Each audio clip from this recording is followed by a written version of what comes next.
Bismillahirrahmanirrahim. Wa kana Al-Hasanu Al-Basri, dan adalah Imam Hasan Al-Basri rahimahullahu ta'ala, semoga Allah ta'ala memberikan rahmat kepadanya. Yaqulu, beliau berkata, uqubatul ulama'i takunu bimauti qulubihim wa mautu qulubihim yakunu bi talabihimud dunya bi amalil akhirati fayataqarrabuna bidzalika 'inda abna'id dunya. Uqubatul ulama'i, siksa bagi para ulama, takunu adalah bimauti qulubihim, sebab kematian hatinya. Siksaan para ulama adalah sebab kematian hatinya. Wa mautu qulubihim, dan kematian hati mereka, yakunu adalah bitalabihimud dunya, dengan sebab mengejarnya mereka kepada dunia, bi'amalil akhirati, dengan menggunakan amal akhirat. Fayataqarrabuna, lalu mereka mendekatkan diri, bidzalika, akan hal itu, inda abna'id dunya, di tengah-tengah anak-anak dunia. Apa yang dimaksud dengan anak dunia adalah orang-orang yang mereka lebih sukses dalam menghimpun harta dunia. Wa kana Sa'id bin Musayyab, dan adalah Imam Sa'id bin Musayyab rahimahullahu ta'ala, semoga Allah ta'ala memberikan rahmat kepadanya. Yaqulu, beliau berkata, idza ra'aitumul 'alima yughshi abwabal umara'i fahuwa lissun.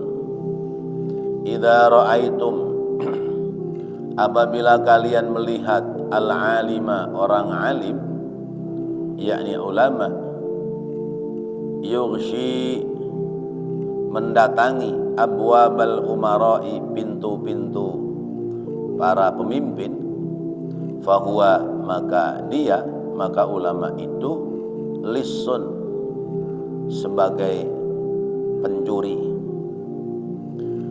Wa kana al-Auza'i rahimahullahu ta'ala, dan adalah Imam Auza'i rahimahullahu ta'ala, yaqulu, beliau berkata, ma min syai'in, tiada dari sesuatu, abghadha, yang paling dibenci, yang lebih dibenci, ilallahi, oleh Allah, min alimin, dari seorang yang berilmu, yazuru amilan, ia mendatangi amil, mendatangi penguasa, minal ummali, dari para penguasa.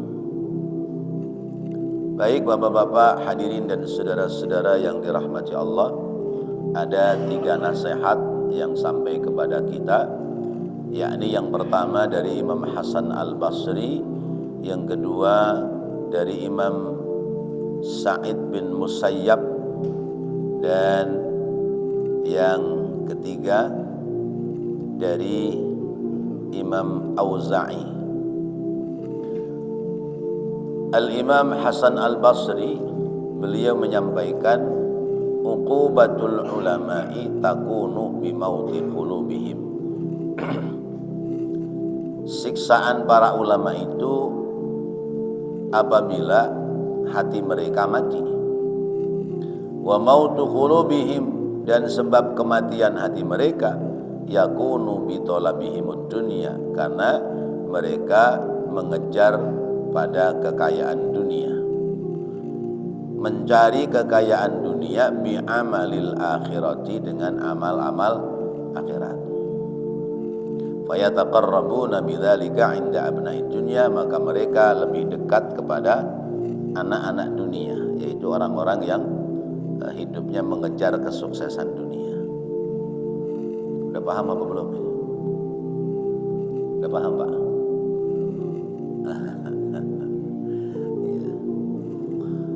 Jadi ulama itu kan orang yang berilmu.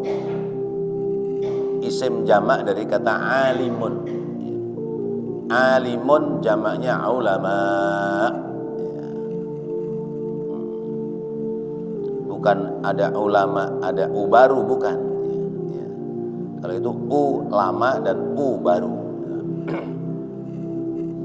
Ulama, orang alim. Orang alim itu adalah orang yang dalam dirinya itu ada ilmu. Tentu yang dimaksud adalah ilmu agama, ulumuddin, ilmu keagamaan. Nah, kalau orang itu ilmunya ilmu keagamaan, maka berarti ilmu agamanya itu tugasnya adalah untuk menerangi umat. Maka al-ulama sirajul ummah, ulama itu lenteranya umat. Laulal ulama lasaron nas kal bahaim. Kalau tidak ada ulama, maka kehidupan manusia perlahan-lahan seperti binatang. Karena tidak ada yang menerangi, tidak ada yang menerangi ilmu di tengah-tengah umat. Masih ada ulama saja, kadang-kadang masih banyak orang yang kehidupannya seperti binatang. Maksudnya seperti binatang bagaimana? Nggak pakai aturan agama. Dalam berumah tangga nggak pakai aturan agama, dalam bertetangga nggak pakai aturan agama, dalam bersosialisasi di masyarakat nggak pakai agama. Kemudian dalam hal hubungan laki-laki dan perempuan nggak pakai agama. Padahal masih banyak para ulama. Nah, boleh jadi ulamanya ada, tapi kepedulian ulama terhadap umat kurang. Atau sebaliknya, ulamanya sudah peduli kepada umat, tapi umatnya yang tidak mendekat kepada ulama. Karena sabda Rasulullah SAW, sayati zamanun ala ummati yafirruna minal ulama. Satu saat nanti akan muncul zaman di mana umatku itu mereka akan lari dari ulama. Ulamanya sudah mendekat, tapi umatnya menjauh. Kalau sudah muncul zaman seperti itu, kata Rasulullah, fayabtalihimullahu bisalasi baliyatin. Allah akan menguji kepada mereka dengan 3 ujian. Ujian yang pertama, yusallitullahu sultanan doliman. Diangkat di tengah-tengah umat yang lari dari ulama adalah pemimpin yang dolim. Ujian yang kedua, yarfa'ul barakatu minal kasbi.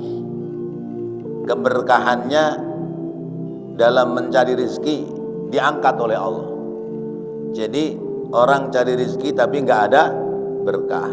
Mungkin gajinya banyak, tapi nggak ada cukup-cukupnya. Bahkan ya, masih terjadi ya, apa istilahnya, buka lubang tutup lubang, gali lubang tutup lubang gitu. Utang sono utang sini buat nutup yang sini. Dan yang paling bahaya adalah yakhrujuna minad dunya bighairi iman. Mereka keluar dari kehidupan dunia tanpa membawa iman. Ini bahayanya kalau umat sudah lari dari para ulama. Atau boleh jadi ulamanya yang meninggalkan umat. Karena jadi ustadz, jadi kiai, hidupnya susah, nggak kaya-kaya, ya. Umpamanya jadi ustadz, jadi kiai, hidupnya miskin melulu. Akhirnya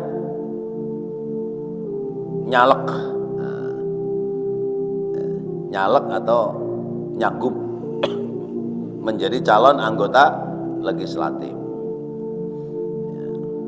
Ya kalau jadi, kalau nggak jadi, bagaimana kira-kira? Kalau jadi, boleh jadi ada kemajuan, kenaikan dari sisi ekonomi. Kalau nggak jadi, kira-kira bagaimana? Ya, bonyok, babak belur. Karena nyalak itu pakai duit, ya, Masya Allah. Waktunya, ya, waktu duduk di kursinya paling banter 5 tahun. Maka kemudian banting setir, ya, supaya cepet dapat duit, nggak nyalek tapi jadi tim ses. Jadi tim ses. Sebab kalau tim ses itu namanya tim sukses. Mau yang diusung menang atau kalah, jadi atau enggak jadi, yang penting timnya sukses. Selesai pesta, bagi-bagi duit. Nah, ini berarti pandangan hidupnya sudah berubah. Dari pandangan hidup keilmuan itu untuk urusan ibadah dan akhirat, dia keilmuannya untuk urusan dunia. Nah, kalau ulamanya sudah seperti ini, maka ini ulama berarti meninggalkan umat. Meninggalkan umat, ya. Enggak lagi ngopenin umat, tapi ngopenin yang kira-kira dapat cuan. Yang kira dapat cuan diopenin. Sehingga sibuknya memberikan pencerahan kepada umat berpindah, ya. Sibuk bagaimana caranya supaya memperoleh keuntungan dunia. Atau yang ketiga, yaitu dia tetap ada pada posisi khadimul ummat, pada posisi melayani umat. Tetapi dalam pelayanan umat ada istilah komersil, yaitu yatlubud dunya bi'amalil akhirah. Dia mencari keuntungan dunia dengan dalih, ya, untuk urusan akhirat. Bahasa lain adalah menjual surga demi uang, ya. Ada orang yang sudah menawarkan doa, ya. Udah kirim aja transfer ke saya 10 juta, nanti saya doakan, pasti doa saya manjur, apa permintaan Anda akan dipenuhi. Jadi seolah-olah, ya, akhirat surga itu ada di tangannya. Bahasa lain, dia menjadi calo orang-orang yang supaya masuk ke surga. Ya.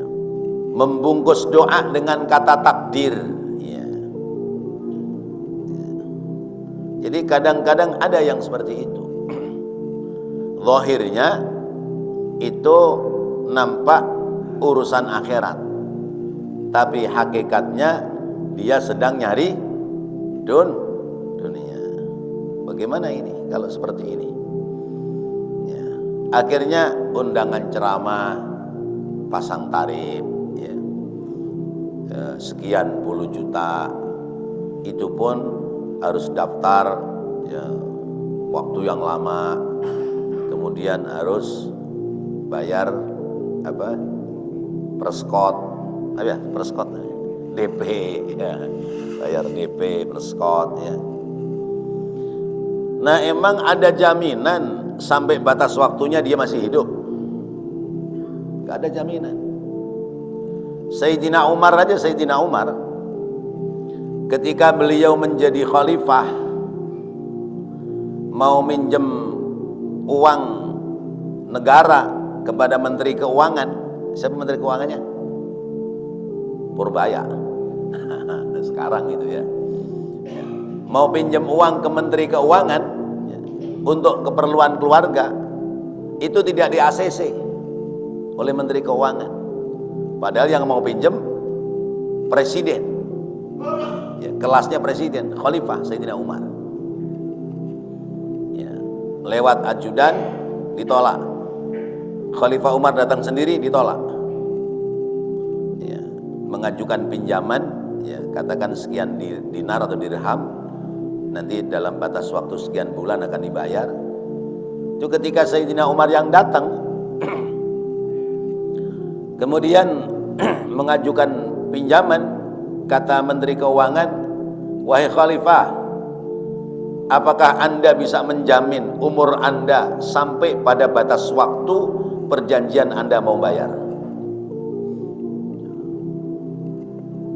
Jangan-jangan sebelum waktunya sudah lebih dulu dijemput oleh malaikat Israel. Sudah Khalifah Umar mengurungkan, udah nggak jadi ya. Daripada saya mati meninggalkan hutang, lebih baik nggak jadi hutang. Itu sekelas Khalifah Umar ibn Khattab. Nah, sekarang kalau misalnya orang utang bank, utang kendaraan ya, dalam jangka waktu biasanya berapa tahun tuh utang motor ya, 3 tahun, atau kalau ingin ringan 4 tahun, ringan cicilannya tapi berat di bunganya ya. Itu bisa menjamin nggak sampai lunas itu dia masih hidup? Kalau misalnya belum lunas dia udah mati, dia terhitung orang yang punya hutang. Ada nggak jaminan dari keluarganya untuk membayarkan? Kalau nggak ada, resiko buat dirinya ketika menghadap Allah Subhanahu wa Ta'ala. Nah itu, jadi jangan sampai kita berdalih amal akhirat tapi sesungguhnya sedang mencari keuntungan dunia. Ambil contoh yang konkret. Memandikan jenazah itu amal dunia apa amal akhirat? Mandikan jenazah amal akhirat. Lalu sahibul musibah datang ke rumahnya, Pak Haji, Pak Ustadz, tolong mandiin jenazah bapak saya ya. Biasanya ongkosnya berapa? Ada kalimat ongkosnya berapa? Mandiin doang apa komplit sama alat-alat? Nah, kalau mandiin doang sebut saja 700. Kalau sama alat-alat 1,5 juta. Nah, misalnya begitu. Lalu digarap oleh dia. Selesai digarap, dibayar. Ini berarti amal akhirat dijual dengan keuntungan dunia. Ini contoh konkret namanya. Kira-kira ini orang memandikannya jenazah ada pahala nggak? Nggak ada kalau memang sudah dibayar dengan keuntungan dunia. Saya jadi imam masjid, dasarnya saya hafal Quran misalnya. Lalu ada tawar-menawar, Ustadz tolong ya jadi imam rawatib masjid, berapa bayarannya misalnya? Ya udah pokoknya sebulan 5 juta misalnya ya. Tapi tolong ya, full waktunya untuk imam rawatib masjid, sebulan 5 juta misalnya. Imam masjid Amal dunia apa akhirat? Amal akhirat. Ya. Ketika kemudian ada transaksi, ada transaksi tawar menawar, jadi pahala dunia apa pahala akhirat? Pahala dunia. Maka berarti banyak amalan-amalan akhirat yang tidak ada pahala akhirat karena mencari keuntungan dunia. Masya Allah. Itu yang ceramah DP-nya 1 juta apa 2 juta, ya. Lalu nanti kalau ceramah itu misalnya bayarannya 15 juta, 20 juta, ya. Itu jadi amal dunia apa amal akhirat? Ya. Pahala dunia apa pahala akhirat? Pahala dunia. Enggak begitu Ustaz, kan innamal a'malu binniyat, ya. Sesungguhnya amal itu tergantung niat. Saya niatnya mah cari pahala akhirat, orang niat ceramah dakwah, ya. Kalau begitu jangan pasang tarif. Kalau sudah pasang tarif berarti cari keuntungan dunia. Maka ada amal akhirat tapi tidak ada pahala akhirat sebab sudah diambil pahalanya dunia. Ada amal dunia tapi ternyata ada pahala akhirat. Yang bagus adalah amal dunia ada pahala akhirat, amal akhirat harusnya lebih ada pahala akhirat. Tuh yang harus dikejar itu. Ngimamin masjid, ya. Ustaz, berapa nih transportnya? Ya, tugas saya melaksanakan kewajiban. Rezeki saya mah saya terima aja, karena rezeki saya Allah yang atur. Oh ya udah Ustaz, segini ya. Ya, alhamdulillah, udah. Ustaz, mandiin jenazah berapa? Udah nggak berapa, serah situ mau ngasih berapa. Tugas saya mah saya kerjakan. Udah beli kain kapan sono sama peralatan, ya. Ntar jam sekian saya datang saya mandiin. Selebihnya ya udah urusan situ mau ngasih berapa itu bukan urusan saya. Kenapa? Karena niatnya adalah untuk pahala akhirat. Amal akhirat supaya ada pahala akhirat. Nah, kalau amal akhirat berharap pahala dunia, apalagi kemudian pasang tarif di tengah-tengah umat, tengah-tengah masyarakat, itu ulamanya mendekat, umatnya menjauh. Jangan pakai Ustadz No, Ustadz amplop. Ustadz No mah nggak bakalan datang kalau amplopnya nggak tebel. Nah, udah Ustadz ini aja deh, Ustadz ini misalnya gitu. Nah itu akhirnya menjadi perbincangan di tengah-tengah umat. Ada yang memang kenyataannya seperti itu, ada yang kalimat itu sengaja disebar sebagai bentuk fitnah. Ada kalimat yang disebar itu sebagai bentuk fitnah, ada yang memang kenyataan bahwa ustadz ini sudah dikenal sebagai ustadz matre, ya. Jadi kalau duitnya tebel jalan, kalau duitnya tipis berhenti, ya. Apalagi ongkosnya cuma terima kasih doang, ya. Ustadz makasih ya, ya. Makasih enak aja. Amal akhirat pahala dunia.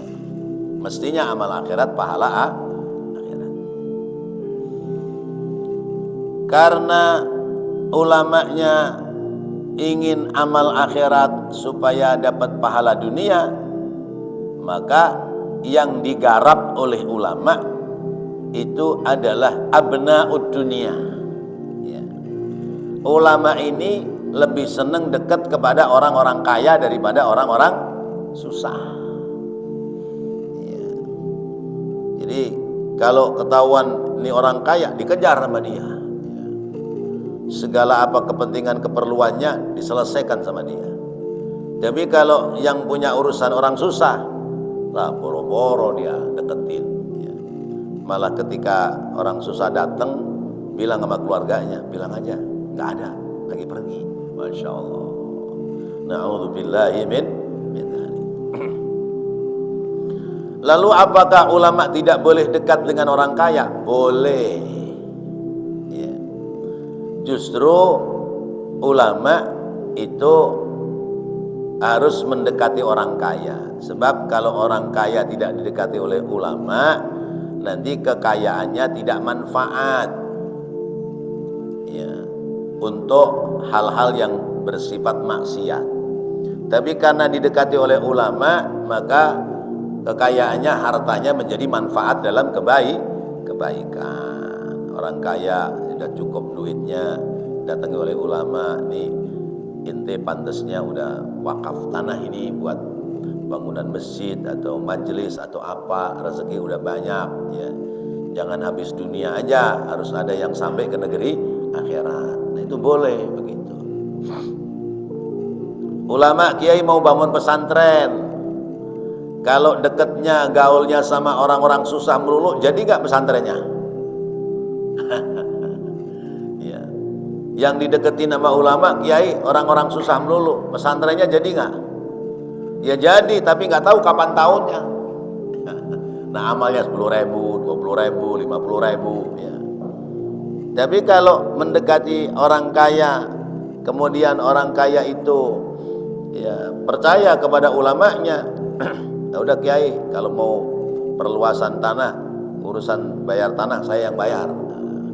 Ada 500 meter ya, berapa duit, udah saya yang bayar. Manfaat nggak dalam kebaikan? Manfaat. Nah kalau begitu boleh. Tapi kalau ulama mendatangi orang kaya tujuannya hanya kekayaan dunia, memperkaya dirinya, maka itu berarti siksaan yang paling berat bagi para ulama. Karena ulama itu pelan-pelan namanya mautul qulub, hatinya sudah mati. Bagaimana bisa memberikan pencerahan kepada umat ya, kalau dia sendiri tidak tercerahkan oleh ilmunya karena hatinya sudah mati. Kenapa hatinya mati? Karena yang dikejar adalah keuntungan dunia. Masya Allah, ngeri ya, serem ya, serem. Nah kita sebagai umat bisa menilai ya, mana ulama-ulama yang sudah lari kepada mencari keuntungan dunia, dan mana ulama-ulama yang istiqomah dalam menyampaikan ilmu di tengah-tengah umat. Yang kedua, nasihat dari Imam Sa'id bin Al-Musayyab. Idza ra'aitumul 'alima yughshi abwabal umara fahuwa lissun. Kalau kamu melihat ulama itu bolak-balik ya, mojak-majik masuk pintunya pemerintah ya, maka dia itu pencuri. Apa ini maksudnya? Ya, ulama dekat kepada pemerintah tentu dengan maksud ulama ini ingin memperoleh jabatan. Ulama ini ingin memperoleh kekayaan. Karena dalam menentukan jabatan itu umara itu punya suara ya. Misalnya dalam hal pemilihan ya kayak MUI ya, Majelis Ulama Indonesia, itu sekian hak suara itu ada di wali kota satu suara. Pak wali kota punya satu suara. Satu suara sangat menentukan ya. Misalnya hak suaranya 9 ya. Ya, salah satunya Pak wali kota misalnya, itu kalau tidak dikondisikan, Pak wali kota tidak akan berpihak kepada dia. Lalu mojak-majik dah tuh datang bolak-balik ke Pak Wali Kota ya, supaya dikondisikan dia yang jadi, misalnya begitu. Nah itu contoh. Atau dia mendatangi para pemimpin ya, supaya memperoleh keuntungan atau supaya memperoleh jabatan ya. Begitu dalam pilihan itu dia ikut kampanye ya. Lalu kemudian yang di kampanye ini tuh menang, nah dia mondar-mandir tuh ya, mondar-mandir supaya dapat jabatan. Bener dapat jabatan, apa namanya itu, dewan komisaris, komisaris ya. Padahal sebelumnya mah kenceng, pokoknya saya ya, misalnya pokoknya saya siapapun yang jadi presiden ya, saya tetap akan vokal, tetap akan melawan presiden manakala kebijakannya tidak berpihak kepada rakyat. Saya akan melawan siapapun presidennya ya. Ya. Tapi karena masuk di tim ses, kemudian jadi dia mondar-mandir ke istana ya, akhirnya dikasih jabatan, dikasih kue ya, menjadi komisaris. Ini misal saya nggak bicara ABCD, saya nggak kenal, nggak tahu. Duduk di kursi empuk, dapat gaji setiap bulan. Komisaris berapa duit Pak Jaja? Gajinya miliar ya, miliar Pak ya. Diterima apa enggak? Terima. Kalau sudah duduk di situ masih bisa ngoreksi pemimpinnya enggak? Diem udah, anteng udah mendapatkan bagian kue. Mau pemimpinnya bener kayak mau nggak bener kayak, udah nggak ada urusan, yang penting gua udah punya bagian. Nah itu namanya lisun, pencuri dia. Pencuri. Tapi jangan kemudian ulama yang mondar-mandir ke pemerintah itu kita curigai ya. Karena ternyata ada yang cemburu ya.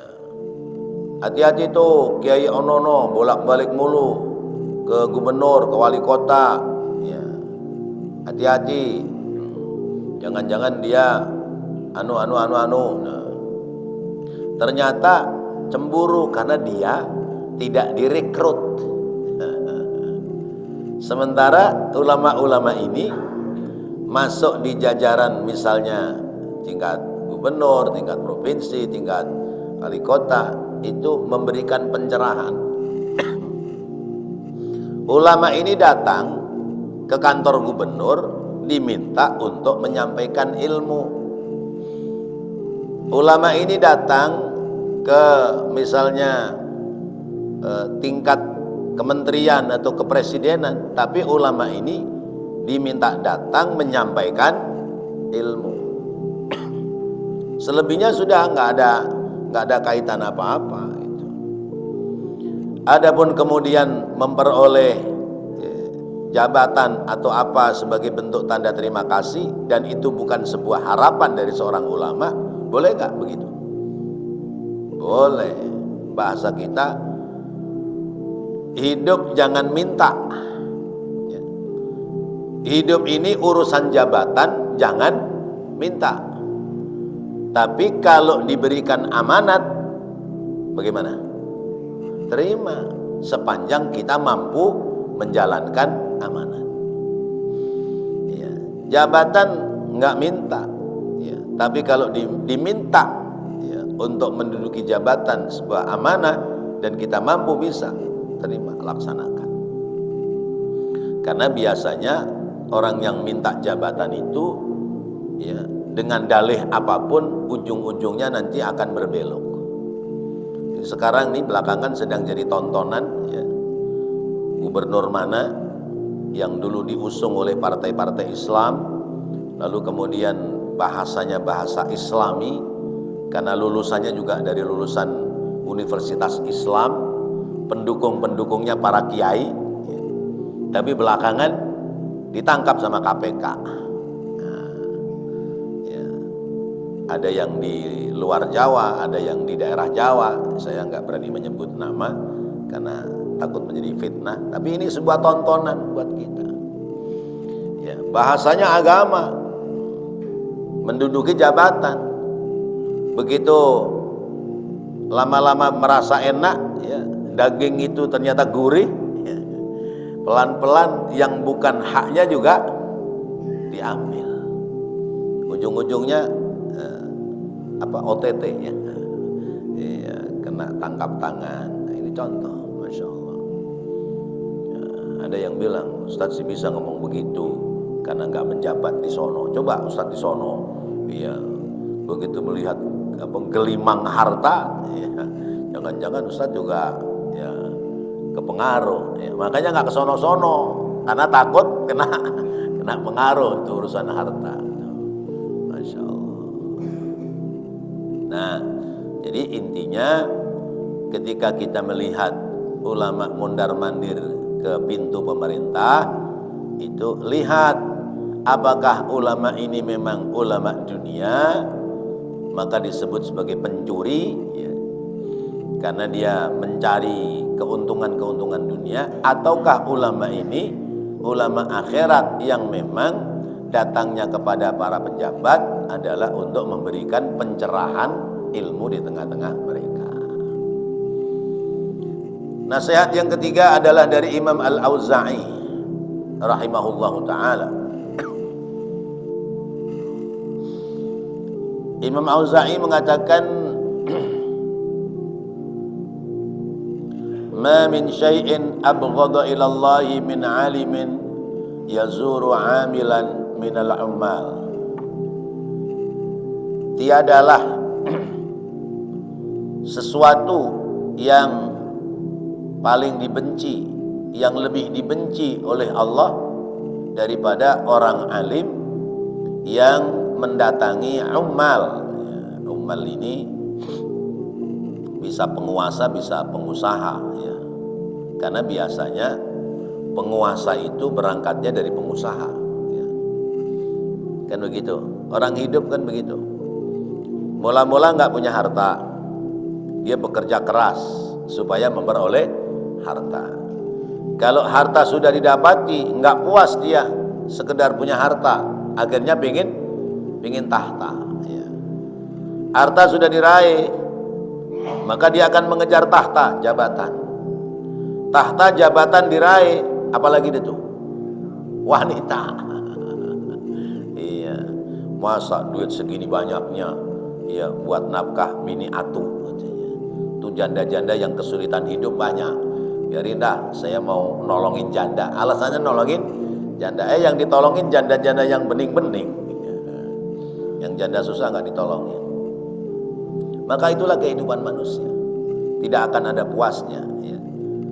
Mula-mula mengejar harta, harta diraih, diperoleh, maka naik, ya, mengejar tahta. Apalagi zaman sekarang, kalau misalnya saya ngomong saya mau nyalek, ya, tahun ini, gitu, pasti ditanya punya modal berapa, ya. Ada 3M, ya, 5.550. 5.550 kan 3M itu. Percuma, nggak usah ikut. Ada 3M beneran, 3 miliar. Itu baru pas-pasan doang segitu. Ya kalau ente jadi, kalau nggak jadi ntar bagaimana? Jual rumah dah, ada gitu. Itu. Jadi itu modal awal, ya, kekayaan, ya. Begitu modal awalnya sudah ada, lenggang dia nyalek, masuk Senayan atau masuk di Pejambon, masuk di DPR daerah DKI misalnya. Tapi kalau nggak ada modalnya, ya mau dari mana kita memperoleh suara? Karena kenyataannya harus membeli suara dari rakyat, ya. Datang ke ke Masjid Al-Huda, ya, ya, ceramah, sambutan apa dan sebagainya, ya, ya. Terakhirnya tolong pilih saya, ya. Ini saya kasih sembako, ini saya kasih apa amplop. Nah, amplop itu doa itu, ya. dorongan amplop, ya, ya. Doa itu dorongan amplop. Jadi supaya hasil harus ada doa, dorongan amplop. Kalau nggak didorong pakai amplop, nggak hasil dia. Didorong amplop aja kadang-kadang yang amplopin siapa, milihnya siapa. Ayo jujur, bener nggak begitu? Iya. Yang bagi siapa, yang dipilih siapa? Habis semua yang ngasih diterima, jadi bingung. Ada yang saking jujurnya, Ustaz, saya takut dosa, ya. Ada 5 caleg datang ke rumah saya ngasih duit semua, 5-5-nya saya coblos. Nah, itu saking jujurnya itu. Nah, jadi kata Imam Auza'i, ya, hal yang dibenci oleh Allah diantaranya adalah orang alim yazuru amilan minal umal, dia mondar-mandir mendatangi penguasa atau pengusaha, ya. Ya. Akhirnya meninggalkan umat. Ketika pengusahanya atau penguasanya sukses, dia tidak sekedar meninggalkan umat secara fisik, ya, tapi meninggalkan umat, ya, sampai kepada rumah tinggalnya, pindah, ya. Dulu tinggal di gang, ya, begitu sudah kenal, ya, orang-orang besar, ya, pindah tuh di komplek, ya. Ya, ini berulang-ulang kali saya sampaikan, Ustadz Kiai rumahnya di komplek perumahan mewah, komplek perumahan elit, ya. Depannya ada satpam, ada garasinya. Kira-kira umat masuk itu gampang apa susah? Susah. Umat ingin konsultasi, ya, datang naik motor, ditolak sama satpam, ya. Ya. Datang naik mobil, ya, bela-belain pinjam mobil temennya. Begitu dibukain sama satpam, ulamanya nggak ada, lagi ceramah luar daerah, luar kota. Ya Allah. Nah, itu antara lain akibat daripada ulama cinta kepada dunia. Memang hidup tidak lepas dari dunia, tapi jangan kemudian keterlaluan dalam mencintai dunia sampai-sampai mengorbankan tugas dan kewajibannya sebagai ulama, meninggalkan umat hanya sekedar untuk memperoleh kekayaan dunia. Wallahu a'lam bishawab. Nasihat-nasihat yang baik ini tentu harus kita pahami, kemudian kita mengerti kita ada pada posisi mana. Kalau posisi orang yang sudah dijadikan sebagai penuntun umat, ya, kita kembali luruskan niat bahwa amal akhirat ini untuk mencari pahala akhirat, bukan keuntungan dunia. Kalau kita sebagai umat maka kita pahami mana ulama-ulama yang khalisan mukhlasan, ya, ikhlas dalam membimbing umat sehingga bimbingannya betul-betul akan sampai pada jalan ridhonya Allah Subhanahu wa taala. Rabbana taqabbal minna innaka antas samiul alim wa tub alaina innaka antat tawwabur rahim. Rabbighfir warham wa anta khairur rahimin. Wa sallallahu ala sayyidina Muhammadin wa ala alihi wa sahbihi wa sallam. Walhamdulillahi rabbil alamin. Wassalamu alaikum warahmatullahi wabarakatuh.